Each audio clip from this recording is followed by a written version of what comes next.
우리가 하나님께로부터 은혜를 받는다는 은혜에 대한 말씀을 참 많이 하죠. 오늘도 본문에 보면 은혜를 헛되이 받지 말아라라는 말씀을 하는데, 은혜는 하나님이 주시는 거잖아. 우리는 받는 거고요. 그러면 그 주시는 은혜를 우리는 받으면 되는데 헛되이 받지 말라는 말씀을 합니다. 이 말씀은 무엇이겠어요? 은혜를 헛되이 받는 자도 있다는 이야기잖아요. 그 헛되이 받는 게 뭘까요?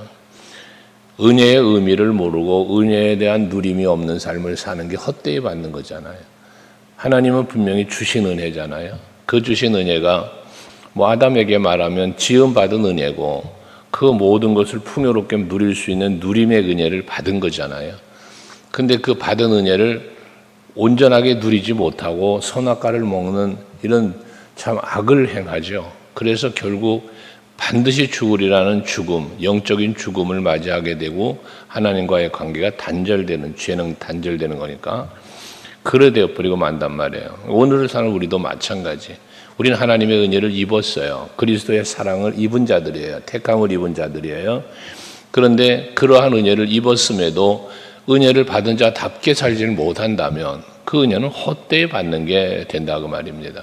그래서 자주 드리지만 은혜를 은혜로 알아야 된다. 우리가 받은 은혜의 가치, 우리가 받은 은혜의 어떤 소중함, 이걸 알아야 되는데 그 소중함과 가치는 예수 십자가에 있는 거예요. 하나님의 나라에 있는 거니까.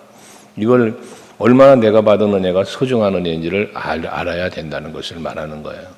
그러면서 2절에 보면 그러잖아. 내가 은혜 베풀 때에 너에게 듣고 구원의 날에 너를 도왔다. 이게 하나님의 은혜입니다. 그러니까 다윗 같은 경우에는 수많은 여호와 하나님에 대한 고백을 하잖아요. 나의 하나님은 이런 분이시다라는 고백을 쭉 하는데, 그 많은 고백들이 어떻게 나옵니까? 하나님의 은혜를 경험한 사람이에요. 그 경험을 간증하는 거예요. 우리는 항상 하나님께로부터 받은 은혜를, 그 누림을 간증할 수 있는 삶을 살아야 된다 그랬잖아요. 그게 찬송가 288장을 여러분들에게 늘 말하지만, 이것이 나의 간증이요 이것이 나의 찬송이라고 말할 수 있는 이것들이, 어제 새벽에도 말씀드렸죠. 우리가 날마다 새로운 은혜를 경험하며 살아가는 우리들이 되어져야 된다는 건데, 왜? 하나님의 은혜는 날마다 베푸시니까, 우린 그 은혜 안에 사니까 날마다 내가 받은 은혜를 깨닫고 그 은혜에 감사하면서 사는 것이 곧 은혜를 헛되이 받지 않는 거요, 은혜를 누리는 것이다 그 말입니다. 아무리 풍성한 은혜를 받아도 내가 누리지를 못한다면 그 헛된 것이 돼버리고 마는 거잖아요. 그럼 누림은 곧 뭐라 그랬어요? 누림은 감사라 말입니다. 그리고 그 누림은 감사라면 언제 누리냐? 지금 누리는 거예요. 지금 현실적으로 누리는 것이 되어야 된단 말이에요. 그래서 2절에 말하는 거잖아. 보라 지금은 은혜 받을 만한 때요, 보라 지금은 구원의 날이다. 지금이라고 하는 이 지금은 뭐라는 것만, 지금은 말 그대로 지금이에요. 현실이에요. 그런데 이것이 우리는 미래적인 것만 바라보고 지금 누리지 못한다면 안 되잖아요. 과거에 누렸는데 지금은 안 되잖아요. 모든 하나님의 은혜는 내가 지금 오늘을 사는 지금 누리는 은혜가 되어야 한다는 것이죠. 그래서 하나님께서 베푸시는 은혜는 과거에도 물론 있어요. 앞으로도 있을 거예요. 하지만 과거는 지나간 것이요 미래는 아직 오지 아니한 것이단 말이에요. 하기 때문에 지금 베푸시는 은혜, 지금 내가 누림이 있어야 된다는 걸 말한다 그 말이에요. 에베소서 5장에 세월을 아끼라 때가 악하니라는 말씀을 여러분들에게 해석해 드리면서 그랬잖아요. 세월이라고 하는 말은 나에게 주어진 시간을 말한다 그랬잖아요. 나에게 주어진 시간을 세월이라고 한다. 그럼 나에게 주어진 시간이 언제냐? 과거, 이건 주어졌던 시간이죠. 미래 주어질 시간이죠. 그럼 주어진 시간이라는 것은 바로 지금을 말한다는 거예요. 그래서 세월을 아끼라고 하는 말은 지금이라는 시간을 하나님이 나에게 주셨어요. 지금 베푸신 은혜가 있어요. 이것을 내 것으로 만들어서 내가 그것을 누리며 살아갈 때, 뭐 하나님의 일을 한다고 하는데 기회를 주는 거라 그랬잖아요. 그 세월을 아끼라는 말은 기회를 주는 거라 그랬잖아요. 그러니까 하나님이 나에게 어떤 기회를 주셨을 때 그 기회를 놓쳐서 버리지 말고 내 것으로 만들어가는 우리들의 삶이 돼야 될 것을 말한다 그랬잖아요. 그 오늘이라고 하는 시간이 여러분에게 주어진 거예요. 지금 이 새벽 예배를 드리는 이 시간이 여러분에게 주어진 시간이에요. 하기 때문에 우리는 이 주어진 나에게 주어진 이 시간, 지금이라는 시간을 헛되이 살지 말고 항상 하나님의 은혜에 합당하게 살아가는 우리들이 되어질 때 그것이 은혜를 헛되이 받지 않는 거요. 그것이 진정한 은혜의 누림이 되어진다는 것입니다. 그래서 지금이 은혜 받을 만한 때고 보라 지금이 구원의 날이라고 한 지금이란 말은 마치 무엇과 같냐면 항상 기뻐하라 범사에 감사하라 말씀하잖아요. 이 범사라는 의미와 비슷한 거예요. 그래서 이 범사가 뭐라 그랬어요? 모든 일해가 아니라 범사의 본래적 의미는 어떠한 상황에서도 라는 의미예요. 어떠한 상황에서라도 범사가. 그러니까 이 지금이라고 하는 말도 마찬가지예요. 내가 지금 어떠한 상황에 있을지라도 하나님의 은혜를 발견하고 그 은혜를 찾아 누리는 사람이 되어야 할 것을 말한다 그 말입니다. 근데 우리는 어때요? 환경이 좋으면 은혜 받은 것 같고 환경이 나쁘면 은혜 받지 못한 것 같이 생각하는 경우가 있다는 거죠. 은혜의 기준을 어디에 두었기 때문에 그렇습니까? 내 육체에 두었기 때문에 세상에 두었기 때문에 주신 베푸시는 은혜를 우리가 은혜를 누리지 못하는 경우가 많더라는 것입니다. 우리의 본질적 은혜는 내가 하나님의 자녀가 되었다는 거예요. 내가 하나님의 사람이 되었다는 것입니다. 그것이 결국 큰 은혜 아닙니까? 죽은 내가 살아난 거라 그랬잖아요. 이 땅이 전부가 아니라 하나님이 영원한 나라까지 가는 그것이 우리가 누리는 은혜라고 그랬잖아요. 이것을 지금 누릴 수 있는 여러분들이 되셔야 돼요. 어떠한 상황에 놓여 있을지라도 그 은혜를 은혜로 누리는 여러분들이 될 수 있기를 바랍니다. 오늘도 지금도 여러분들이 상황적으로는 힘들고 어려워도 하나님, 내가 지금 상황적으로 힘들고 어렵다고 하나님의 은혜가 멈췄나요? 하나님의 은혜가 내게 임하지 않나요? 아니잖아요. 고린도후서 앞에 4장에서 묵상한 것처럼 우리가 보배를 질그릇에 가졌으니 그로 말미암아 여러분 어떤 일이 벌어져요? 사방으로 오겨싸움을 당하도 쌓이지 않고 거꾸로 뜸을 당하여도 넘어지지 아니하고 그런 힘들고 어려운 환난 고난이 와도 그 가운데서 하나님은 우리를 지키시고 보호하신다고 그랬잖아요. 그러니까 그 어떠한 상황에서라도 베푸신 하나님의 은혜가 있음을 깨닫고 그걸 발견하고 하나님이 이 상황 속에서도 이런 은혜를 베푸시는구나를 믿고 나아가는 그게 바로 은혜를 헛되이 받지 않는 거다 그 말입니다. 골리앗을 쳐다보고 사람들은 두려워 떱니다. 왜? 골리앗은 저 사람 앞에서 떠는 거예요. 저 힘과 그 어떤 전쟁을 할 수 있는 능력, 파워 여기가 이 앞에 떠는 거거든요.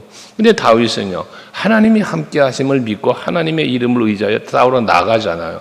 이게 은혜를 누리는 자인 거예요. 여러분들이 그런 은혜를 누릴 수 있길 바랍니다. 홍해 바다가 가로막혔네요. 백성들 두려워요. 그러나 모세는 하나님 앞에 기도해요. 이게 모세 같은 사람이 누리는 사람이에요. 여호수아 갈렙 가나안을 정탐하고 돌아와서 백성들은 두려워 떨고 그러고 우리 저 땅 못 들어간다 하며 울며 대적하잖아요 모세를. 하지만 여호수아 갈렙은 아니다. 저 하나님 우리에게 주시라고 약속한 땅 아니냐. 라며 저들은 우리 밥이다라고 누리잖아요. 두려워하지 않고 누린단 말이에요. 이게 은혜를 누리는 삶인 거예요. 여러분들도 마찬가지로 오늘도 하나님이 베푸신 은혜와 베푸실 은혜를 소망 중에 바라보며 누림의 삶자리에 늘 있기를 주의 이름으로 축복합니다.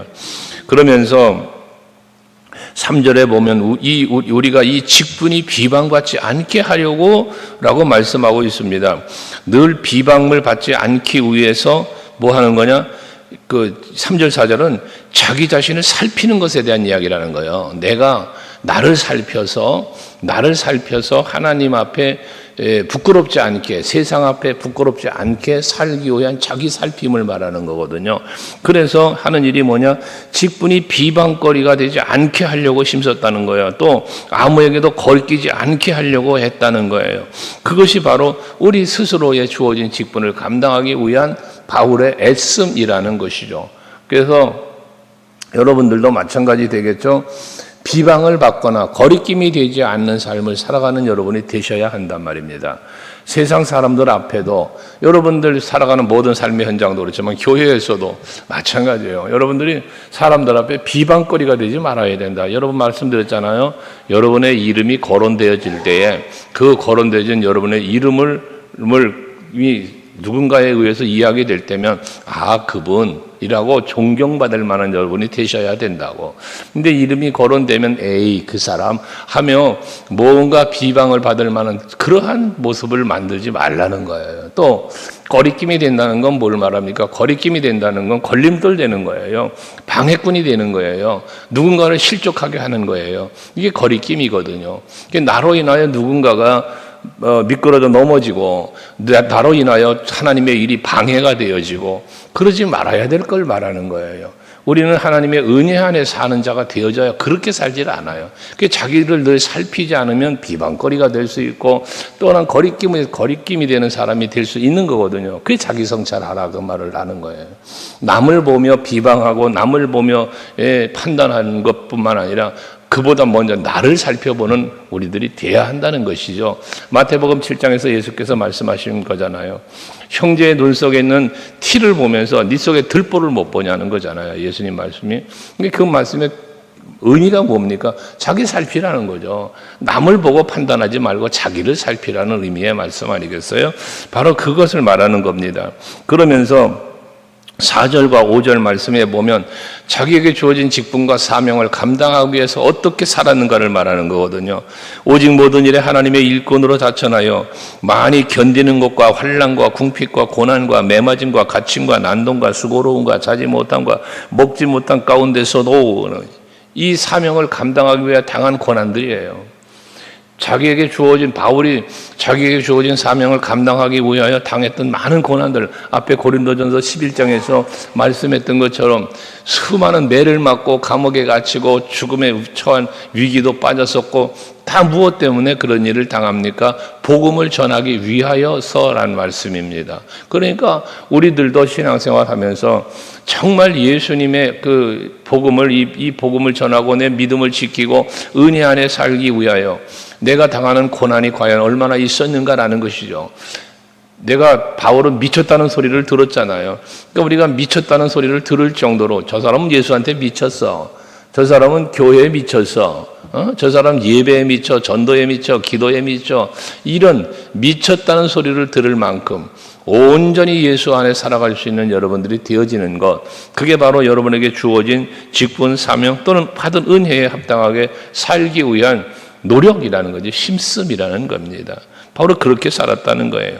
그러면서 영적으로 무장하면 돼서 그렇게 살기 위하여 영적으로 무장을 했는데 6절, 7절 보니까 어떻게 무장합니까? 깨끗함과, 그런 고난 중에도 깨끗함과 지식과 오래 참음과 자비함과 성령의 감화와 거짓이 없는 사랑과 진리의 말씀과 하나님의 능력으로 의의 무기를 좌우에 가지고 라고 말합니다.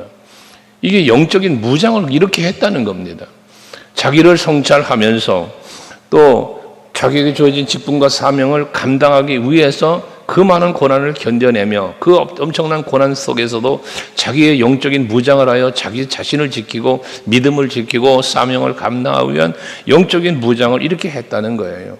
그 바울이 말하는 것처럼 오늘 우리들도요, 영적으로 무장되어야 돼요. 베드로 사도라 모든 성경이 우리에게 말하는 영적인 무장이 무엇입니까? 깨어나라, 근신하라, 굳게 서라, 하나님의 말씀에 전신갑주를 입어라, 성령의 검을 들어라. 다양한 영적 무장을 말씀하지 않습니까? 그러한 영적인 무장이 되어질 때에 어떠한 상황 앞에서도 두려워 떨지 않고 그 하나님이 베푸실 은혜를 믿음으로 바라보면서 나아가는 삶을 산다고 말이에요. 아까 말한 다윗도 모세도 여호수아 갈렙도 마찬가지 아니겠습니까? 다니엘 말하면 말도 못하겠고요. 여러분, 그런 겁니다. 여러분들도 이 새벽마다 나오셔서 예배하고 말씀 받고 기도하시는데 이게 여러분의 영적인 무장이 되셔야 돼요. 그 영적인 여러분의 무장이 되는 것이 여러분들이 인생을 살아가고 세상을 살아가면서 신앙생활 하면서 이기는 삶을 사는 이유가 되는 거예요. 이렇게 바울은 영적으로 무장하면서 자기를 성찰하면서 주신 사명을 고난 중에도 감당하고 애쓰니까 8절 이하에는 그 결과를 말하는 거 아닙니까? 고난을 이겨내면서 자기 자신을 살피면서 영적으로 무장하고 나아가는 결과가 무엇입니까? 8절 이하에 보면 영광과 욕됨으로 그러했으며, 영광도 있고 욕됨, 고욕도 당하는 거예요. 그러나 영광이 있다는 거예요. 이 영광을 바라보는 거죠. 그래서 앞에 로마서 8장 18절에서 말하는 거 아니에요? 현재 당하는 고난이 장차 나에게 다가올 영광과 비교할 수가 없다. 이게 바로 바울의 신앙이에요. 여러분이 가져야 할 신앙이기도 한 거죠. 그래서 우리가 무엇을 바라보느냐, 목적과 목표에 대한 이야기를 가끔 드렸잖아요. 우리가 살아가는 목적이 분명하면 목표가 분명해진다 그랬잖아요. 이게 방향이죠. 방향이 분명하게 설정되면 어떠한 상황에서도 그 방향을 향하여 가는 거예요. 그런데 방향이 분명하지 못하면 이리 바람 불면 저리 가고 저리 바람 불면 그 바람에 쓸려가는 삶을 산다고 말이에요. 왜? 방향이 분명하지 못하니까. 그런데 방향이 분명하려니까 뭐 해야 돼? 목적이 분명해야 된다는 거예요. 그래서 오늘의 말씀으로 적용시킨다면 하나님이 베푸시는 은혜에 대한 올바른 신앙의 의식을 갖고 내가 받은 은혜를 기억하면서 하나님께서 내게 왜 이러한 은혜를 베푸시는가를 헤아려 보며 하나님이 원하시는 그 사명, 그 직분 감당하면서 나아갈 때 거기에 놀라운 하나님의 역사심이 나타나는 게 영광으로 여러분에게 나타난다는 거예요. 또 악한 이름과 아름다운 이름으로 그러했다 그랬습니다. 악한 이름, 아름다운 이름은 뭘까요? 여러분, 아름다운 이름은 예수예요. 악한 이름은 뭐 사단 마귀, 영적으로 보면 그렇습니다만은 우리들에게 적용시킨다면 아름다운 이름은 하나님의 자녀, 하나님의 사람, 여러분에게 주어진 직분들, 아름다운 이름이 되는 거죠. 그러나 악한 이름은 무엇이겠습니까? 세상의 명예와 권세를 따라가는 이름들입니다. 그러나 많은 사람들이 세상의 권세와 명예의 이름을 따라갑니다. 그 이름을 좋아하고 그 이름을 따라가다 보니 세상 욕심에 빠져 사는 거고 세상 정욕에 빠져 살고 세상 쾌락을 따라가는 거예요. 그러나 아름다운 이름, 그 아름다운 직분이라고도 표현한 바울 하는데 그것이 우리를 소중히 여겨야 되는 거예요. 그러면 우리는 하나님 앞에 부끄럽지 않은 삶을 살게 되고 결과가 무엇입니까? 아름다운 나라, 영원한 나라를 이루게 되어진다는 것을 말씀하고 있는 것이죠. 우리는 또 속이는 자 같으나 참되고 라고 말합니다. 비방을 받고 조롱을 받고 그런 삶을 살아가는 상황들 속에서 또 산다고 그랬잖아요. 어제 저녁 수요 예배도 말씀을 나눈 것처럼 말세가 되어진 비방하는 자들이 나타난다고 그랬잖아요. 조롱하는 자들이 나타난다고 그랬잖아요. 무법한 자들이 나타난다고 그랬잖아요. 저들은 전부 속이는 자들이에요. 무법한 자들은 성경을 억지로 푼다고 그러잖아요. 이러한 모습들이거든요. 바울은 그러나 우리는 그렇게 하지 않았다는 거잖아요. 뭘 말했습니까? 참되고 진리를 선포한다고 말이에요. 예수는 진리잖아요. 복음은 진리잖아요. 하나님 나라 진리잖아요. 거짓된 게 아니지 않습니까? 이거를 진실되게 살아갔다는 이야기죠. 참되게 살아갔다. 영적인 무장을 하며 사는 사람은 그렇게 산다는 거예요. 그러면서 또 9절도 무명한 자 같으나 유명한 자여 죽은 자 같으나 보라 우리가 살아있고 징계받는 자 같으나 죽임을 당하지 아니하고 모든 역경과 고난을 이겨냈다는 것이죠. 왜? 하나님의 은혜가 있으니까. 예수의 이름이 있으니까 그 능력을 힘입으니까 막 안 되는 것 같지만 다 되었다는 거예요. 망하는 것 같고 죽는 것 같지만 살아있다는 거예요. 이게 결과입니다. 결과.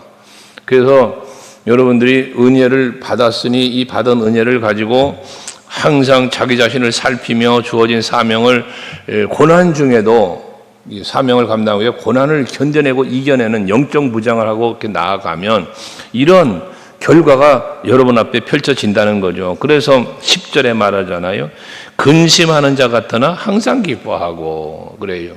고난 중에 있으니까 근심하는 자 같아요. 그런데 뭐예요? 항상 기뻐요. 여러분 남들이 볼 때는 불행한 것 같아요. 불쌍해 보여요. 어리석어 보이기도 해요. 미련해 보이기도 해요. 십자가의 도는 멸망당하는 자들에게는 어리석은 거야. 멸망당하는 자들이 볼 때는 어리석게 보이는 거예요. 그러나 우리 믿음의 사람 구원받은 성도들에게는 하나님의 능력이 된다고 하잖아요. 이것처럼 우리가 근심하는 자 같은데 항상 기뻐한다는 거예요. 이게 우리가 누리는 은혜입니다. 여러분이 누려야 할 은혜인 거예요. 그래서 항상 기뻐해라. 바울은 빌립보서에서 말하죠. 감옥에 갇혀 있는 상태거든요. 빌립보서는 옥중서신이라고 그러는데 감옥에 갇혀 있는 상태에서 밖에 있는 교인들에게 말하는 거예요. 내가 너희에게 말하노니 항상 기뻐하라. 내가 다시 말하노니 기뻐하라. 기뻐함을 말하고 있는 거예요. 그러니까 이 사도 베드로도 말하죠. 바울이 데살로니가서도 말하죠. 우리가 기뻐할 수 있는 기쁨은 어디서 와요? 하나님의 은혜로부터 오는 거잖아요. 남들이 볼 때는 저 사람 괴로워해야 돼, 슬퍼해야 될 것 같아. 그런데 기뻐. 세상 사람들이 볼 땐 이해가 안 되는 거죠.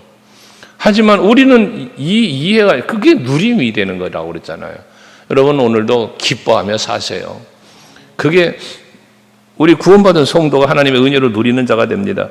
가난한 자 같으나 많은 사람을 부유하게 하고 아무것도 없는 자 같으나 모든 것을 가진 자로다라고 말하지 않습니까? 남들이 볼 땐 가난한 사람 같이 보여요. 이 부족한 사람 같이 보여요. 그런데 우리는 여호와는 나의 목자시니 내게 부족함이 없으리로다. 하나님의 것은 다 내 거. 그냥 이런 누림이죠, 누림.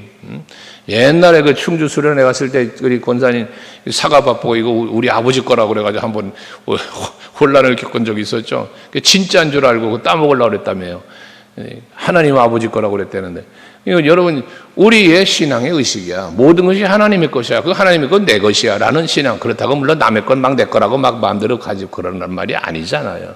누림이라는 거죠. 부족함이 없는 넉넉한 마음을 말하는 거잖아요. 이게 누림이에요.